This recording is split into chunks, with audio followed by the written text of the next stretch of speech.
여론조사 결과 하나 소개해드릴까 하는데 장 변호사님. 네. 자, 투표 예상자들입니다. 어디에 투표하겠냐? 투표하겠다는 사람들 중에 29% 국민의힘 민주당. 미결정자가 29%. 이것도 사실 좀 현재로서는 이제 선거가 2달도 안 남았는데 이렇게 이제 부동층이 많다는 거. 그리고 이제 이준석 신당 후보 5.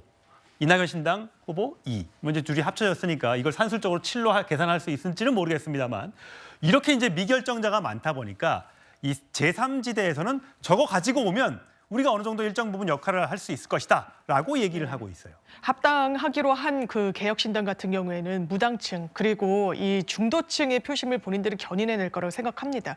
할 겁니다. 그리고 그걸 공략해서 정책보를 할 텐데요. 지금 총선이 가까울수록 일단 양당 체계가 구비가 됐고 준연동 형제를 유지한다고 하더라도 비례 위성장당이 나오는 상황에서 사표 방지 심리가 유권자들한테 상당히 강경하게 또 작동할 수밖에 없을 겁니다.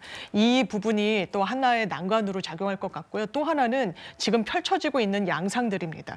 이를테면 이낙연 전 대표를 지지하던 당원들, 지지자들이 이낙연 신당, 이 지금 개혁신당을 지지할까요? 아니다. 이준석 때문에 못 찍겠다. 이럴 수 있습니다. 지금 이준석 대표를 지지했던 사람들도 나 지지했는데 철회하겠다. 나 탈당하겠다. 왜? 그 진영에 이낙연 전 대표가 있기 때문에 또 류호정 의원이 있기 때문에 함께할 수 없다라는 그런 분들이 분명히 있습니다. 그렇다면 이게 제3지대에서 합당을 했다고 했을 때 시너지 효과를 낼 것인지 아니면 오히려 네거티브 방식으로 작동할 것인지 지금 후자인 측면의 가능성도 계속 가속화될 가능성을 배제할 수 없기 때문에 상당히 그 추이를 지켜봐야 되겠습니다. 예, 자 이낙연 개혁신당의 공동대표가 제 채널A 뉴스에 출연을 했었는데 자 여러 가지 출마설 뭐 그동안에 불출마를 하겠다고 했습니다만 여러 곳에서 출마 요구를 받고 있고 그 한 지역이 이제 광주가 될 것이냐 광주의 어느 곳이 될 것이냐 제가 물어보기도 했는데 대답은 안 하시더라고요. 자, 그 목소리 듣고 오시겠습니다. 정치인이 말을 함부로 바꾸는 것은 바람직하지 않습니다. 제가 만약 출마한다면 광주를 최우선으로 검토할 것입니다. 일각에서는 이준석 대표는 대구, 이낙연 대표님은 이제 호남에 출마를 해서 총선에서 바람을 좀 일으켜야 한다 이런 이야기가 나오고 있는데 동의하십니까? 뭐 일리 있는 얘기죠. 그래서 지도체제가 구성이 돼 있고 앞으로 그런 문제를 비롯해서 중요한 전략적인 문제들은 빨리 상의를 해야 되겠습니다. 네, 빨리 상의를 하겠다고 했는데요. 조금 전에 보여드렸던 이 미결정자 관련된 여론조사 결과는 조사 기간이 1월 22일부터 25일까지 개혁신당이 함께하기로 한 전의 여론조사 결과이기 때문에 이런 수치가 나왔다는 점 다시 한번 말씀을 드리겠습니다. 자, 서정욱 변호사님,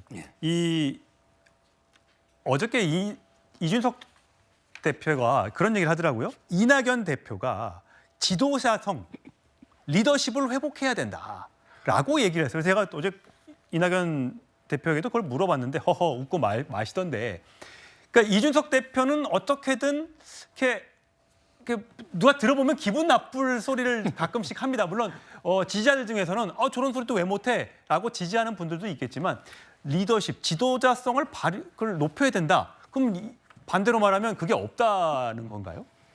제가 이제 오늘 계속 한문을 써가 죄송한데 한 번만 더 쓰겠습니다. 마지막입니다. 예, 50보 100보, 50보 100보. 누가 50보고 100보입니까? 지금 이게 2%나 5%나 이게 뭐 차이 납니까? 그렇잖아요. 자기가 이게 지지율이 이낙연 신당이 지지율이 낮다고 지금 이게 훈수 뜨는 거 아닙니까? 훈계하는 거. 이게 본인 지지율이 5%고 그다음에 저기는 2%인데 둘 다 이게 자기 반성부터 해야지 마치 이게 2%보다 높으니까 이낙연 대표는 이제 뭐 지도자성을 회복해라 이게 말이 됩니까?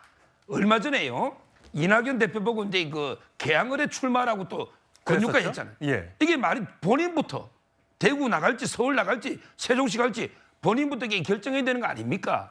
저는 이걸 이런 자세로 이준석 대표가 자꾸 상대를 갖다가 공격하고 비하하고 조롱하고 이게 바로 저는 이준석 대표의 가장 큰 문제다 이렇게 보이고요. 예. 저 지지율에서 꼭 하나 드리고 싶은 말씀은 저 지지율로 지역에 나가면 되겠습니까? 결국에 비례 몇 석밖에 안 되잖아요. 다 합쳐봤죠.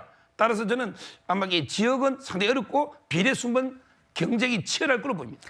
아직까지는 뭐 아까 여론조사가 합당 전의 이야기이기 때문에 이제 개혁신당으로 한 플랫폼으로 뭉쳤으니까 이번 주에 발표되는 금요일쯤 발표되는 여론조사 결과에 그 수치가 반영되는 걸 한번 살펴보도록 하시죠. 자,